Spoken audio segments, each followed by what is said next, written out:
Hi, everyone. Can you hear me? Great. I'm Dan Sharfstein. I'm a professor here at the law school, and I direct the George Barrett Social Justice Program. Our program works to prepare students for public interest careers and lifelong pro bono practices through course offerings and a range of programming and fellowships and grants. One of our flagship programs is the George Barrett Lecture, which brings eminent thinkers to the law school. And today it's my enormous pleasure to welcome Brenda Wineapple to Vanderbilt in conjunction with the Dean's Lecture Series on Race and Discrimination. Brenda is the acclaimed, award-winning, and widely honored author of 7 deeply researched books of cultural, political, and legal history. She teaches nonfiction writing at Columbia University and is a frequent contributor to the New York Review of Books and the New York Times Book Review. 2 of her most recent books, The Impeachers, The Trial of Andrew Johnson, and The Dream of a Just Nation, and Ecstatic Nation, Confidence, Crisis, and Compromise, 1848 to 1877, are never far from my desk when I teach the legal history of Civil War and Reconstruction, and I assign them whenever I can. I could talk for the entire hour about the clarity and sophistication of her ideas about democracy, accountability, modernity, friendship, the process of making art and literature. I could spend the hour discussing her singular talent for telling stories of enormous consequence about American law and politics through brilliantly rendered, living and breathing portraits of individual people. She's one of our great biographers. Or I could talk about the quality of Brenda's writerly craft, the beautiful sentences that captivate readers on every page. But I want you to have as much time with her as possible. Today's lecture is titled Understanding the Scopes Trial 100 Years Later. This year marks the centennial of one of the 20th century's first trials of the century. It's a trial that took place right here in Tennessee, a case that remains remarkably relevant to our present moment. And it's the subject of her latest revelatory book, Keeping the Faith, God, Democracy, and the Trial That Riveted a Nation. After her talk and some Q&A, she'll be signing the book outside. Please join me in welcoming Brenda Wineapple. What a fabulous introduction. Now I want to go to law school and study with Dan here. So thank you all for inviting me. Thanks to Dan and to Erin Park Carranza for making this possible, and for everybody here at Vanderbilt whose names I have immediately forgotten as soon as I met you. But thank you all for doing this. And because of George Barrett and this estimable lecture series and the fact that he's a civil rights pioneer, I want to talk about a couple of motifs, for want of a better word, that I discovered in the Scopes trial and that I believe speak to many of the issues that Mr. Barrett represented and that you may all go on to represent. Now, as you doubtless know, in 1925, 100 years ago, as Dan said, the Tennessee state legislature passed a law banning the teaching of evolution in the public schools. It was called the Butler Act after the farmer who proposed it. And that law forbid teaching, and I quote, any theory that denies the story of the divine creation of man as taught in the Bible, and to teach instead that man is descended from a lower order of animal. That is, God created humans in his own image, and the first humans, Adam and Eve, pretty much looked like us. There was no change in how humans looked over time. There was no evolution from lower animals. A bishop in the 18th century calculated that based on the Bible, the earth was just 6,000 years old. Never mind that dinosaur fossils had been discovered even before Darwin published The Origin of Species in 1859. Never mind that the theory of evolution, Darwinism, had come to be as accepted, say, as the theory of gravity. Never mind that geologists found evidence that the earth was billions of years old. A leader in the Democratic Party, the fundamentalist Christian William Jennings Bryan, put it this way: it's better to trust in the rock of ages than to know the age of rocks. The American Civil Liberties Union, which hadn't been around that long, was founded just 5 years before the Scopes trial. It was founded in 1920, immediately said that the law in Tennessee violated the First Amendment's guarantee of religious liberty. The organization offered to defend anyone willing to test the Butler Act by breaking it. In the small town of Dayton, Tennessee, an unassuming 24-year-old science teacher named John Scope stepped up. You can't teach biology without teaching evolution, he said. And besides, he was using a textbook authorized, ironically, by the state of Tennessee. And it did mention evolution, but it said nothing about divine creation or the Bible. It merely said evolution was changed. Naturally, Scopes was indicted. A group of extreme fundamentalists who believed that the Bible must be read literally asked William Jennings Bryan to prosecute Scopes, the 3-time presidential candidate on the Democratic ticket and a former Secretary of State under Woodrow Wilson. Bryan was still very much a leader in the party, and he still wanted the publicity that would help him get votes, either for a Senate run in Florida, where he was living then, or perhaps for a 4th try at the presidency. Keep trying, why not? But he really did believe that a godless intellectual elite, he called it a Soviet, full of liberal clergy and city dwellers, were grooming children to be atheists. Bryan's main antagonist was a man named Clarence Darrow, whom you doubtless know. Already famous as a labor lawyer and an infamous criminal lawyer, Darrow wanted to fight against what he believed was an attempt to turn the country into a bigoted theocracy where one and only one version of the Bible could be taught, the literalist and fundamentalist one, and where academic freedom would be destroyed, where science would then be outlawed, where civil rights would be denied, and where prejudice and ignorance would replace learning and liberty. So the trial almost immediately turned into a very big deal.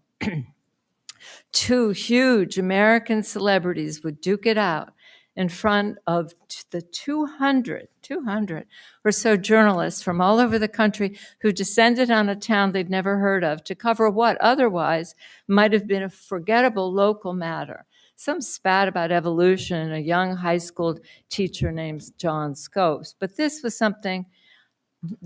something was now front page headlines around the world.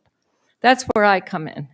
What was actually going on? Sure, the event was something of a circus, what with hot dog stands set up around the courthouse and men in black felt hats singing spirituals on street corners. The well-known and very acerbic journalist from Baltimore, H.L. Mencken, had come up with the term monkey trial, and at the railroad junction, the brakemen on passing trains would holler, "All out from Monkeyville." 2 chimpanzees were brought to town and paraded there.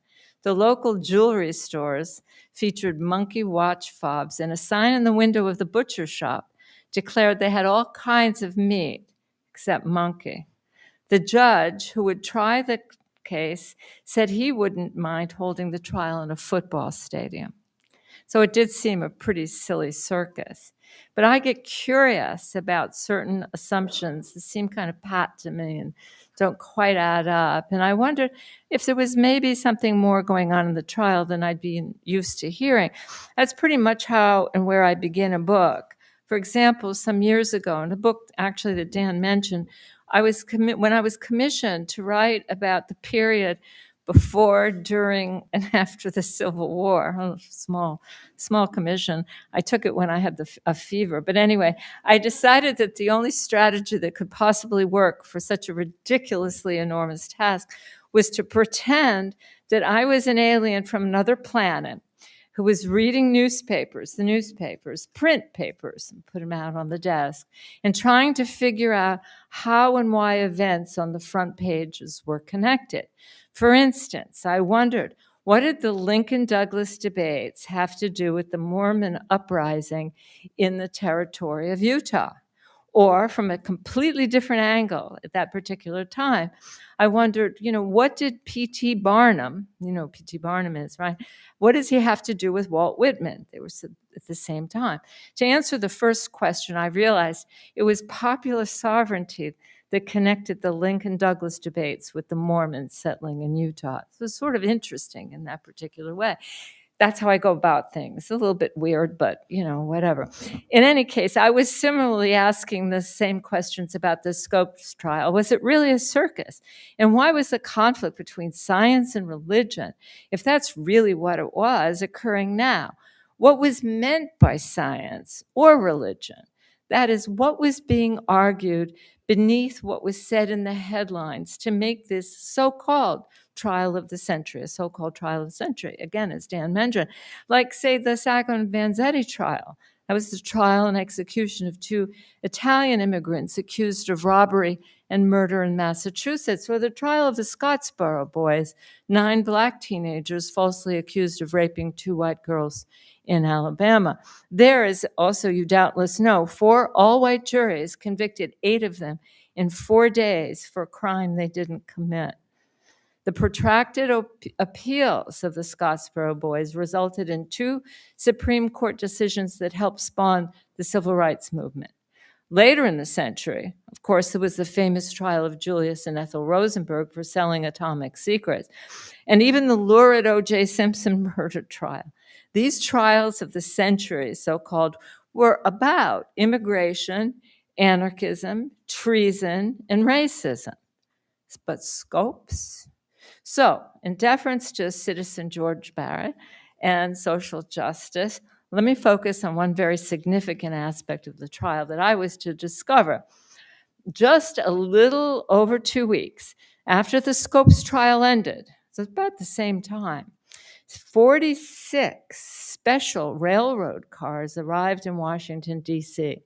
They'd been chartered by the Ku Klux Klan for its first national parade, which hosted somewhere between 25 and 50,000 Klansmen, women, and children who marched down Pennsylvania Avenue. The Ku Klux Klan of the 19th century had revived itself to terrorize Blacks and Jews and Catholics. This Klan, 20th century, loathed Catholics because they were said to take orders from the Pope, not to mention that many immigrants were Catholics, and they loathed Jews because they weren't Christian. And as Mencken pointed out, the Klan's popularity grew out of the recent repression of pacifists, immigrants, and so-called Reds, communists or Bolsheviks, in the name of political purity. Now, this repression took the form of religious and racial purity. Shortly after the Butler Act was passed in Tennessee, the ACLU said that and I'm quoting, that the chief sources of inspiration for this new and unprecedented crop of gag laws on teaching are the Ku Klux Klan, the fundamentalists, and the professional patriotic societies.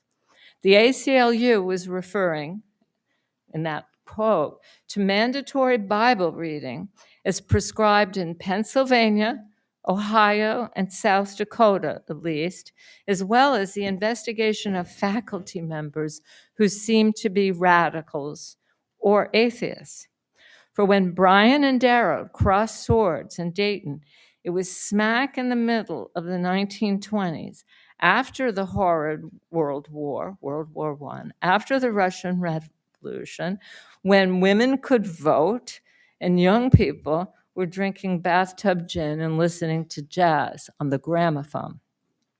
In 1925, Calvin Coolidge was the first president whose inauguration was broadcast on the radio, which was the social media of its time. But at the same time, you have T.S. Eliot writing in The Wasteland, I can connect nothing with nothing. And in 1925, he was warning in a poem called The Hollow Man that the world ends not with a bang, but a whimper. 1920s, Cubism, fragmented representation, Dada mocked convention, Alain Anthology's anthology, The New Negro, was published, but the Black community in Tulsa had been decimated. The first issue of The New Yorker appeared in that same year, 1925, and a renowned Baptist minister, so deeply unsettled by some of the things, all of the things that I cited, asked, well, he took aim actually against all this, what he called modernism. And what was that exactly? I would say, he replied, that a modernist in government is an anarchist and a Bolshevik, in art a futurist, in music his name is jazz, in science he's an evolutionist, in religion he's an atheist and an infidel. When the Scopes appeal, I'm jumping ahead now, the Scopes appeal did go before the Tennessee Supreme Court.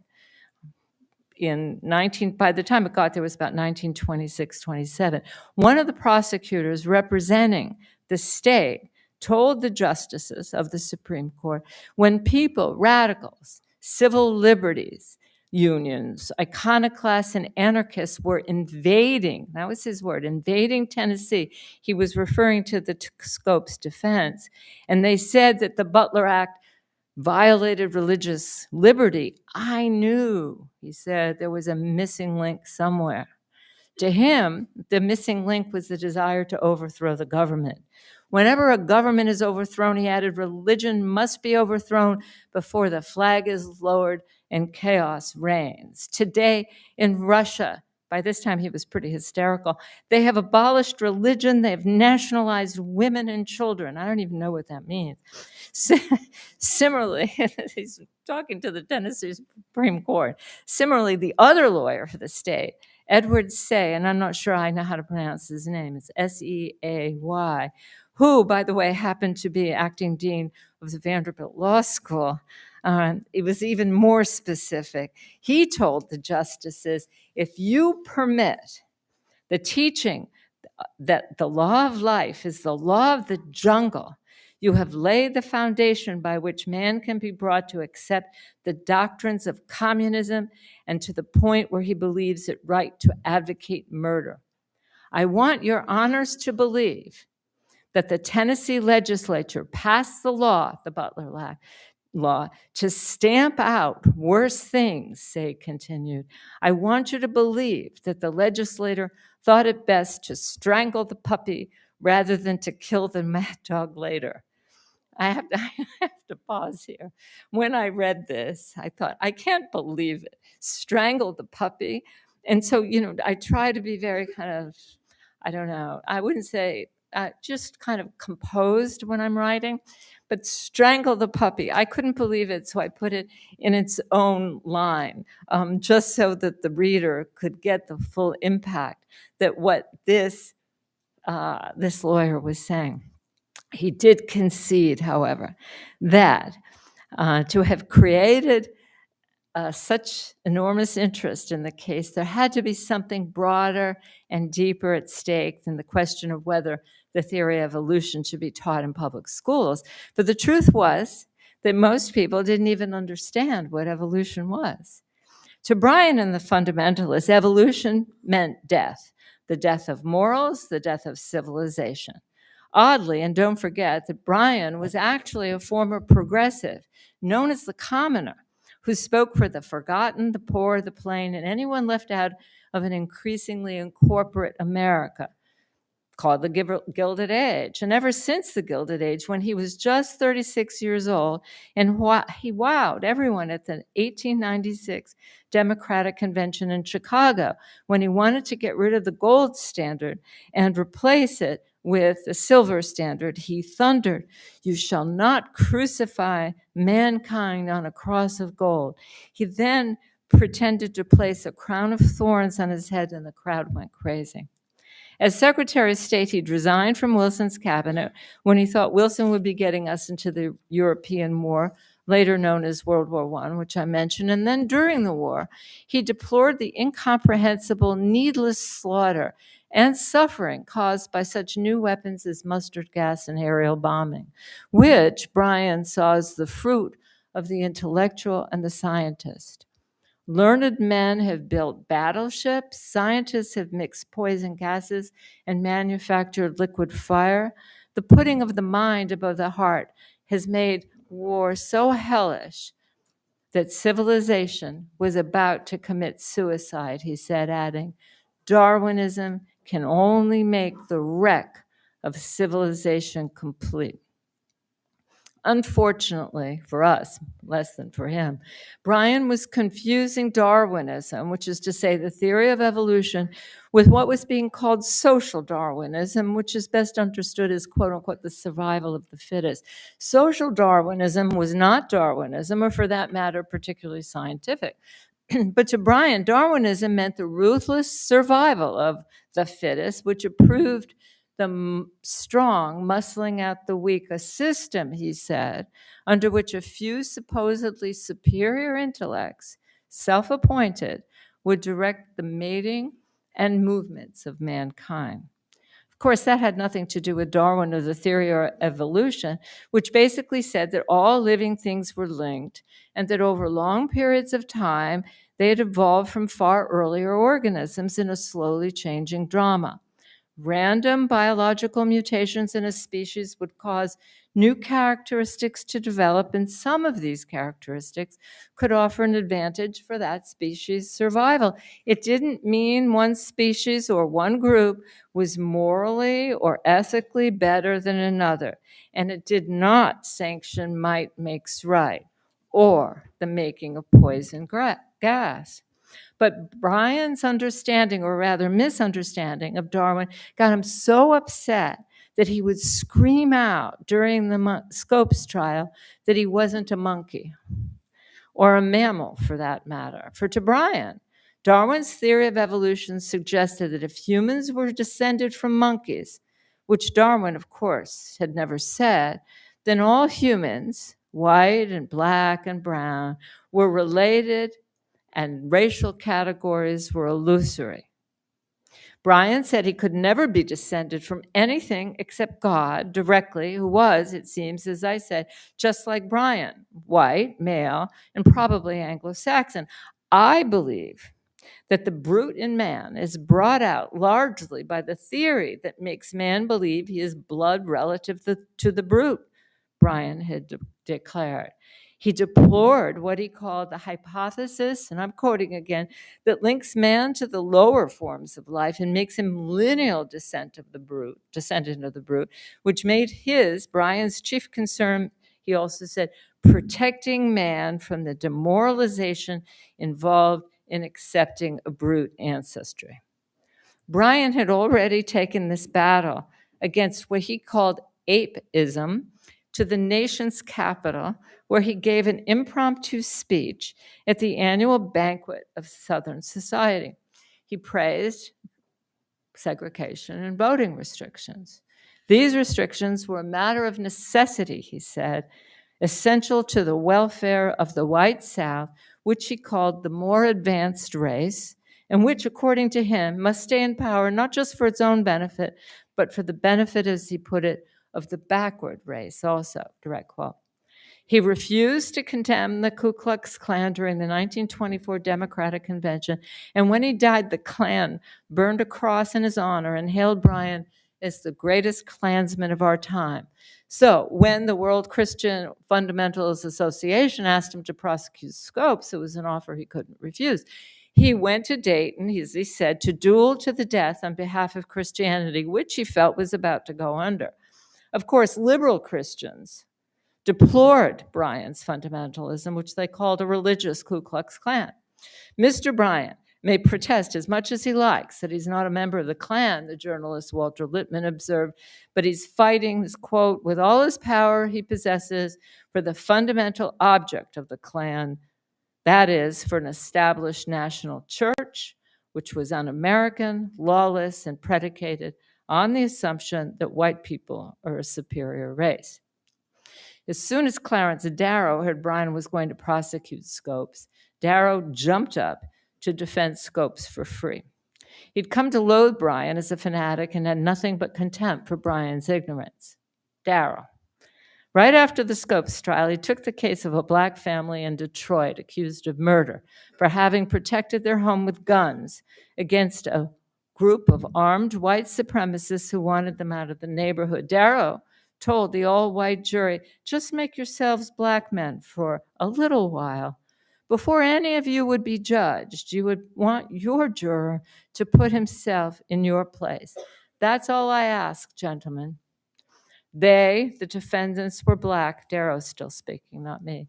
And they know the history of the black. The family was therefore acting in self-defense. He made his point. They were acquitted. Darrow also lectured widely on Walt Whitman and Tolstoy. He wrote a novel. He published articles on Nietzsche and John Brown. Conservatives considered him dangerous. Idealists considered him crooked. And even the ACLU was wary of him. To me, one of the most interesting issues, legal, of the trial had to do with the way the ACLU wanted to get rid of Darrow. I was shocked, actually. They hadn't wanted him on the initial defense team, for they wanted the law to be argued by a basically conservative constitutional scholar who would get the Butler Act before the Supreme Court, because the law violated the First Amendment's guarantee of religious liberty. But Darrow, a radical, excuse me, as well as a real operator in the courtroom, had no trouble using publicity when it suited him, especially if he thought it would help the case. Making matters even worse, Darrow was also an outspoken agnostic who said everyone had the right to worship.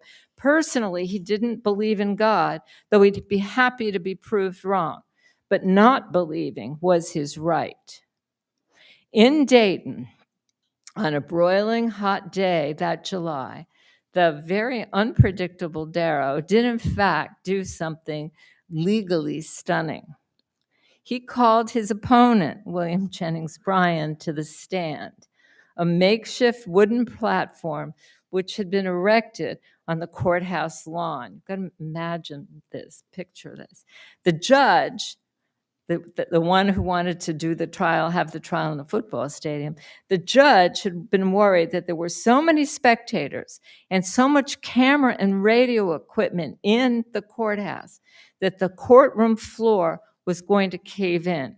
So everyone trooped outdoors, and Darrow and Bryan, dripping with sweat in the summer heat, July in Tennessee, their shirt sleeves rolled up, faced off, each of them getting angrier and angrier. Do you really believe Joshua literally made the sun stand still? Darrow asked Bryan. Bryan said, yeah, if the Bible said so. I accept the Bible absolutely, he said. Darrow turned to the story of Noah and the flood. When did it occur? Bryan said it wasn't his concern, adding, I do not think about the things I don't think about. This is as good as strangle a puppy. Do you think about the things you do think about? Darrow was sarcastic. The spectators, seated on hard bleachers, were laughing. When did the flood take place? Darrow asked again. He then pointed out there were civilizations whose existence could be traced back much farther than 6,000 years. Bryan said he had no evidence of that, and he would not accept the opinions of anyone against the inspired word of God as written in the Bible. Let me make this clear, Darrow said. Whatever human beings, including all the tribes that inhabited the world and that have inhabited the world, and all the animals have come onto the earth since the flood, after the flood? Yes, Bryan replied. Bryan cited the computations of the bishop I mentioned. Do you know a scientific man on the face of the earth that believes such a thing? Darrow asked. He was growing impatient. Bryan, sweating on a swivel chair and turning red, said he didn't think it an important question. He'd been more interested in present-day Christians than any speculation about the past. After all, the age of civilizations was calculated by the speculations of men. He believed the Bible was written by God. When Darrow drilled down, asking Bryan if he knew there were other ancient religions in addition to the Jewish religion that described the flood, Bryan said he had not examined other religions or read much about them. The Christian religion has satisfied me, he said. Well, what about the religions of Confucius or Buddha? Darrow wanted to know.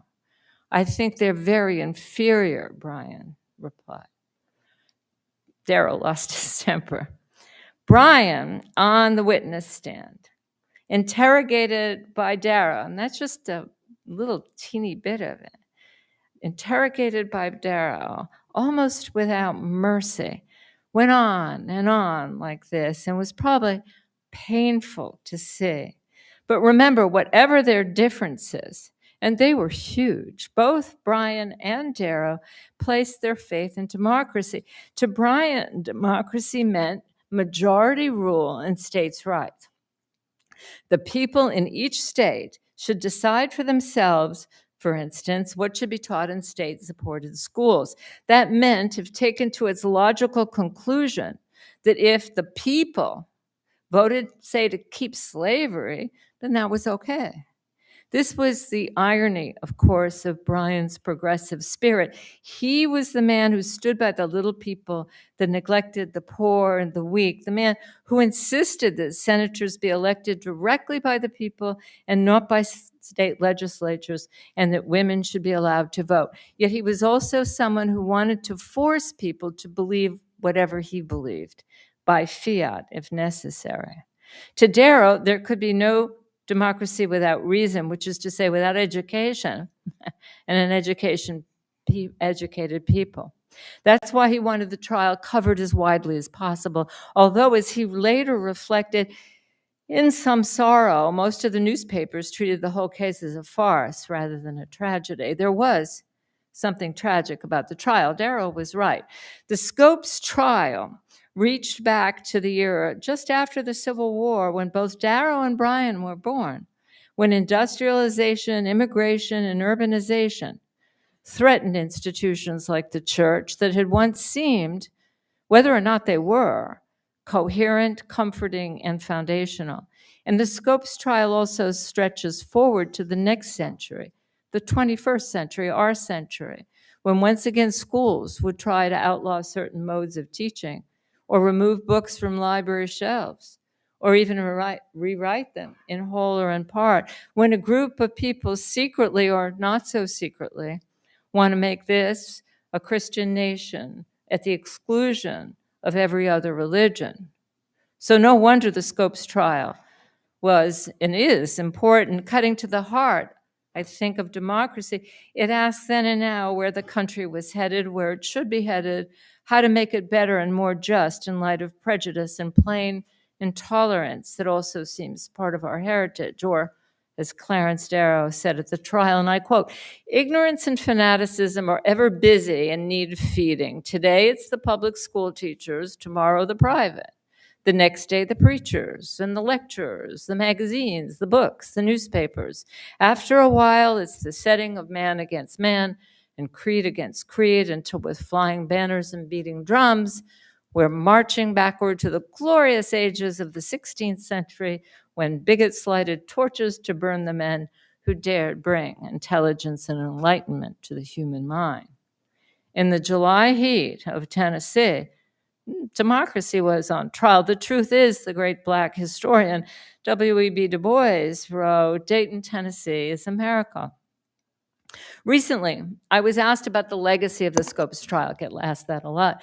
The truth is, to me, knowing what happened in Dayton, Tennessee, and the reasons why that happened, can make us more vigilant. Darrow lost, but the Butler Act was eventually overturned.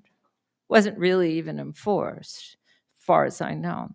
Sure, there are such intolerant and basically unconstitutional laws now being passed or that might be passed affecting education and religion and race. There is and has been that dark strand in American life, best represented by Bryan at his demagogic worst.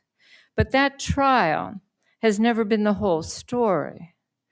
Consider George Barrett and his courageous dedication to civil rights and social justice. Consider Darrow and his intrepid team, which, by the way, included a practicing Catholic and a secular Jew, along with himself, an agnostic. They together resisted those flying banners and lighted torches to fight one more day, as Darrow once said. And again, I quote, for that matter, for that, as he said, ideal republic, which has been the hope and the aspiration and the dream of every great soul that ever lived. Thank you.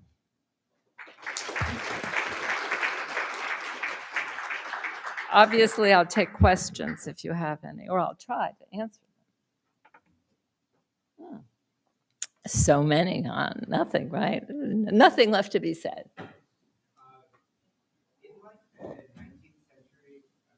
In the 19th century, Darwin's theory of evolution was often invoked by like social scientists as like this idea that seems like very reactionary. And so I was wondering what your take on why like people still use this idea of like social Darwinism to justify pretty awful policies that ostensibly would not be considered progressive. So where did that brachiation sort of happen? Where did that what? Like that ideological splintering of what evolution meant in its cultural meaning happen. Yeah. It's interesting, actually. It happened, as you mentioned, in the 19th century. A man named Herbert Spencer, a kind of popularizer of Darwin and very prolific writer. He was the one who coined the term the survival of the fittest. And what he was trying to do, or what he did, was adapt his understanding of the theory of evolution to social situations. That happened to coincide, as I mentioned, with the Gilded Age. And the Gilded Age, and Spencer's theory, social Darwinism, occurred and, in a sense, bolstered the ideas of the robber barons and corporate moguls of the Gilded Age, because the survival of the fittest to them meant that it's kind of like the Protestant ethic, actually, that if you're rich and powerful, you deserve to be rich and powerful because you have survived. So the survival of the fittest has nothing to do with random biological change over time. It has to do with moral and ethical qualities in that way. So it was adapted pretty much to, I think, one way of understanding it, to tamp down the anxiety that the theory of evolution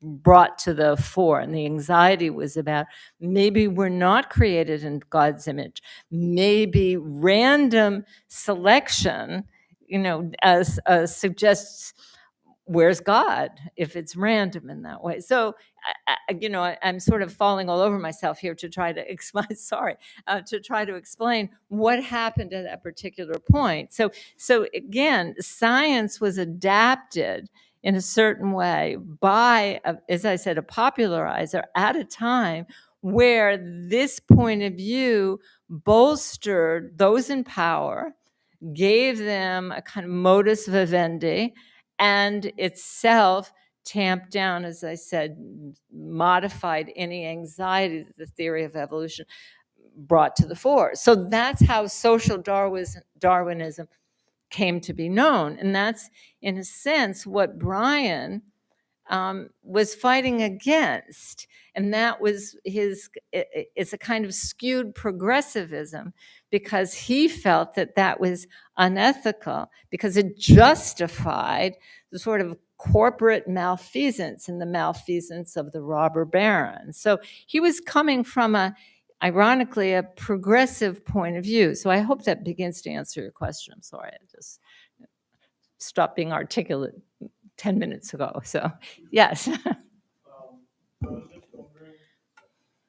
I was just wondering what your thoughts are on like the Oklahoma's like first mandating the Bible's teaching in school again, and then the religious charter school case that I think is going before the Supreme Court. Yeah, I mean, as I said, this Scopes trial is, the irony for me is that it's not over, and there were cases in, I'm not sure if I think it was in the 1980s, having to do with creationism, and in some sense, we keep bringing that to the fore for, I think, very complicated reasons that have to do, to put it in the simplest terms, have to do with anxiety around change. Now, what do I think about it?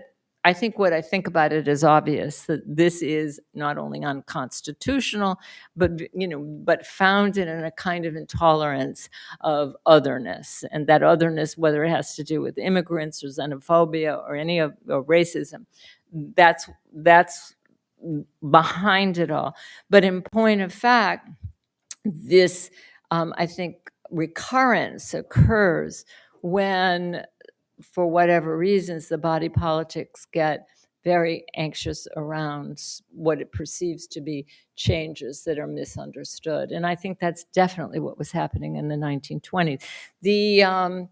The stereotype of the 1920s is the Roaring '20s, right? The Jazz Age. Everybody's having a great time. But a lot of people really weren't having a great time. There's a tremendous amount of inequity. 1924, there's something called the Johnson Act, I believe, that slams the door on immigration, and limits the numbers of people that can come in. It excluded, I mean, if it was okay, I think Asians were okay.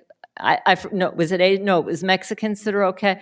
Enough to have people doing menial jobs, but everybody else is closed off.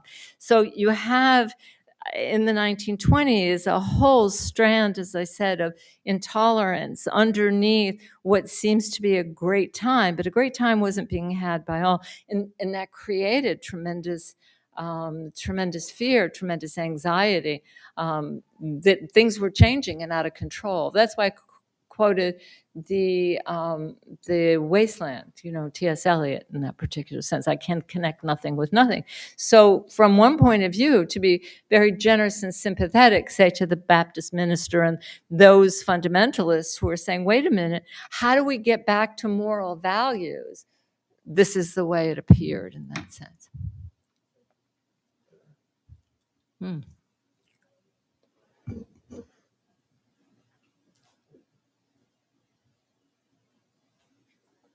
From your research on kind of the lead up to the Butler Act and eventually the Scopes trial, do you see any parallels to our current socio-political environment? Mm-hmm. I see a lot of parallels to our political environment, I'm sorry to say. I've been thinking a lot about it. I was thinking just last night, among other things, about Calvin Coolidge, and the president during the 1920s, who won by a landslide. I mentioned that 1924 convention when the Ku Klux Klan, nobody would, people, it was a tremendous fight over the Klan and whether the Klan should be condemned. And Calvin Coolidge won that particular in 1924 by a landslide. And so what you have there is a kind of corporation or corporate America. It's the time eugenicists are having a field day with social engineering, which is another kind of, back to your question about social Darwinism in a certain sense. So yeah, I see the difference, I think, is you didn't have a billionaire sitting next to the man in the White House. But nonetheless, you did have corporate America and business.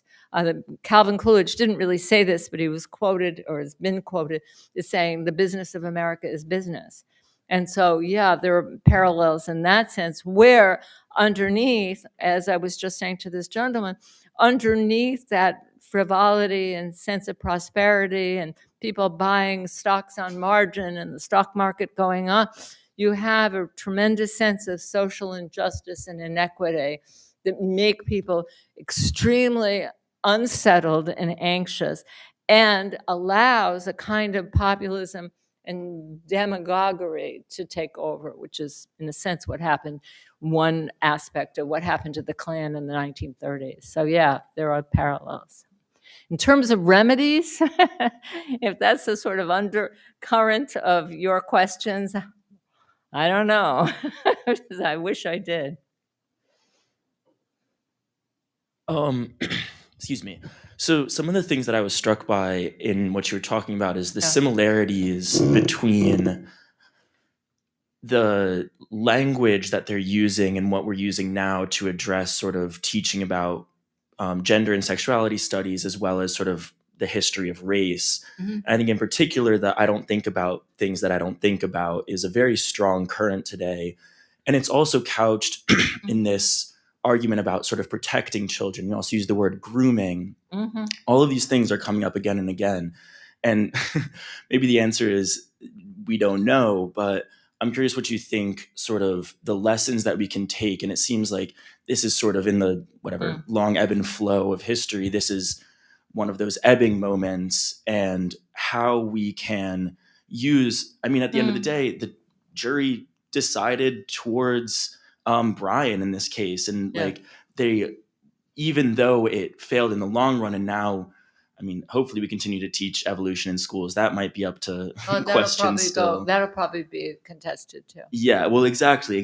And so what are the lessons that we can take from this so that we don't 100 years later revert to sort of this fundamentalist teaching methodology? Yeah. One thing I want to say that's kind of off the subject of your question, but it has to do with some of the nature of the other people's questions, then I'll get to yours.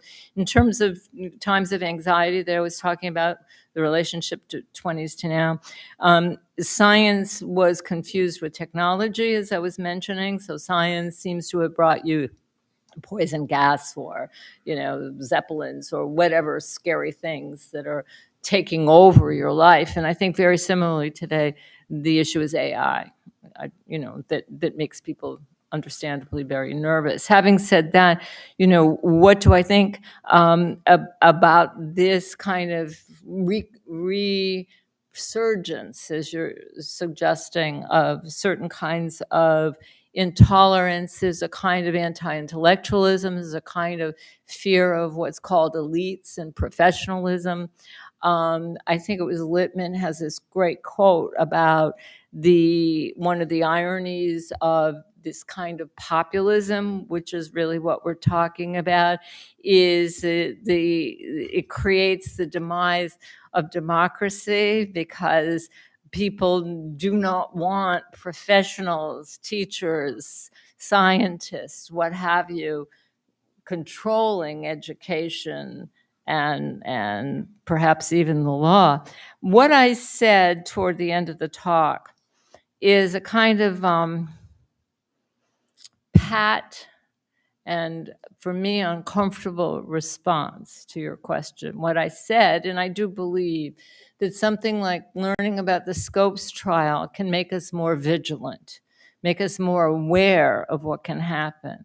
But I think beyond that, the question, and this is something that Darrow believed in, is education. Basically, is one of the citizens in Dayton was asked what he hoped to get out of the trial. One of the sort of condescending journalists who came to Dayton said, what do you hope to get out of the trial?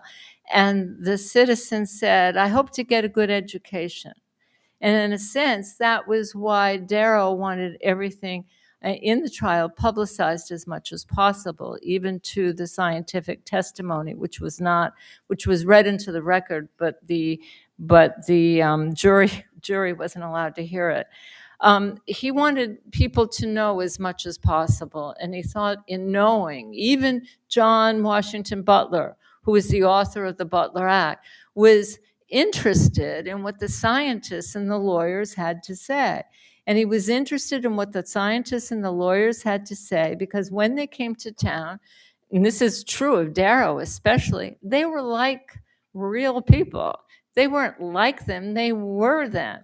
They weren't scary invaders from the East, as they were called. Darrow was called, Colonel Darrow, come to town, and that's why one of the lawyers called them invaders of Tennessee, sort of in that sense. But what I think the population in Dayton and beyond Dayton could see at that time was that the trial lawyers and the scientists, many of whom taught religion in their Sunday schools back home, they were no different from the citizens of Dayton or anyone down the street. And when they talked about evolution, it wasn't something scary and other. It made sense to them. And I think that notion of education is really important. And it's the way I think ideas are transmitted. And ideas haven't been, and points of view haven't been easily transmitted so that people can understand, incorporate, and feel welcomed into them. That's what I think the vigilance is about. But I don't know. Yeah.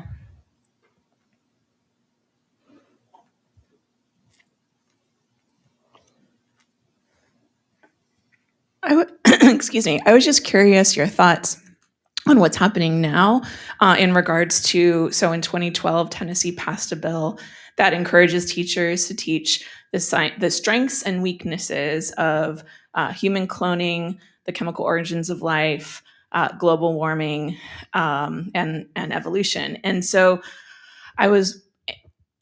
and what we're seeing is sort of happening in Tennessee schools is often teachers are so fearful of teaching evolution, even when it is in the curriculum. Right. And because we're an at-work state, a right-to-work state, they can be fired for any means. How do you see this sort of playing out? It's almost as if evolution is disappearing from the curriculum because of fear of teachers, or do you think teachers need to do the opposite, teach religion in a classroom, have it taught, have it come to trial, or teach evolution, be fired, and do scopes all over again? Well, yeah, but far be it from me to tell anybody that they should be fired.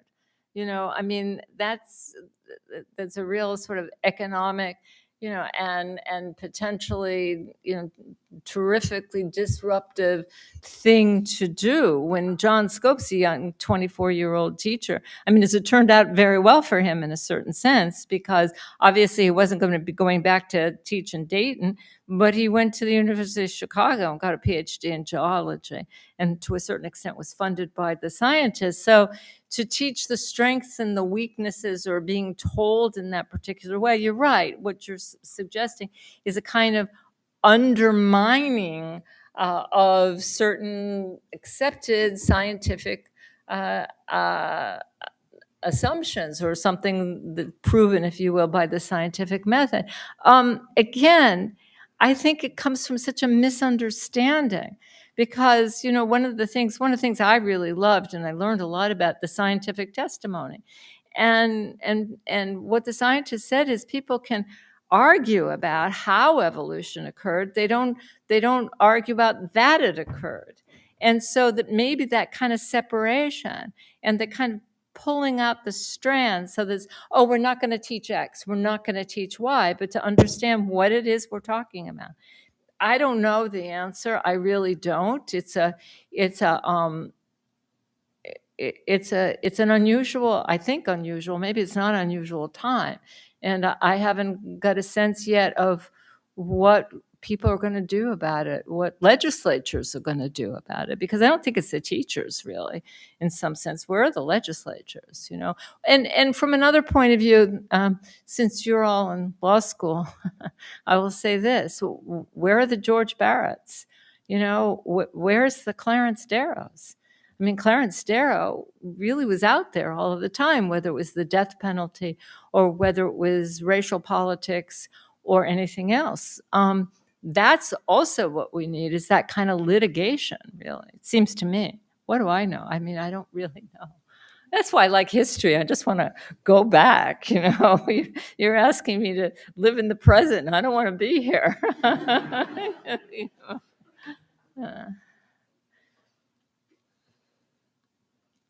Sorry to ask you another question That's about the present. From what you said, it seems like there's a lot of similarities between what William Jennings Bryan represented and the modern Republican Party. But at the same time, President Trump keeps repeatedly referring to himself or comparing himself to President McKinley. I know. So I've just been kind of confused as to like what is going on there. Is this just a misunderstanding of history, or is there some sort of yes, it is? Or I think so. okay, Well, what I always want to say when he makes that comparison, that's terrible. And I'm doing this on camera, so, ugh. But anyway, is, Donald, McKinley was killed. McKinley was shot. So, I mean, I would be careful of the comparisons you make. But yeah, the McKinley comparison has to do with tariffs, basically.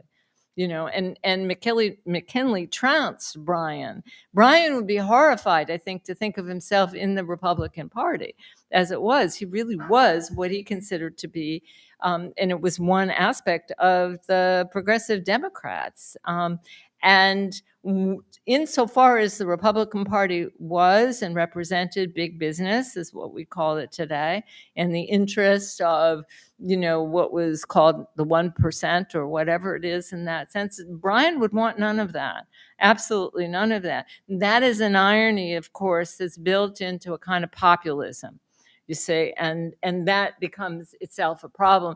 And there's a way in which Donald Trump, being in the Republican Party, changed the Republican Party. So he's made it into a populist party insofar as it's still a party. So I think the comparisons are less to do with Donald Trump and McKinley or Bryan, but rather Huey Long, or not even Huey Long, Father Coughlin in the 30s. Somebody back there? Sorry, you have to run all over the place. Get a workout. So I'll ask you a question. If you don't like the present, I'll ask you a question about the future then. Oh my God, So that's even worse. If a case of creationism, Yeah. right, if the creation evolution wars were to reach the Supreme Court, Yeah. what do you think the ruling would be nowadays? I you know the answer to that. I don't want to know. Yeah. I mean, given the track record right now of the Supreme Court, my answer, I think that they would find a way, in the same sense that they found a way to give the executive power or executive immunity almost to every action. They would find some way to support the teaching of that under the rubric of equal time, separate but equal, some kind of religious Jim Crow. That's what I think.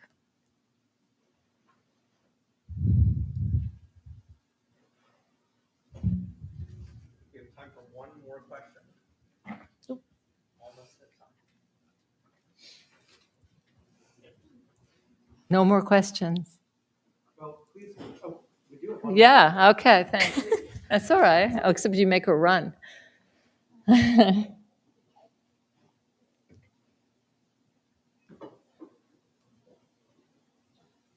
We can go back to the past on this one. Could you talk about what was going on in Europe? I'm thinking of the Dreyfus affair.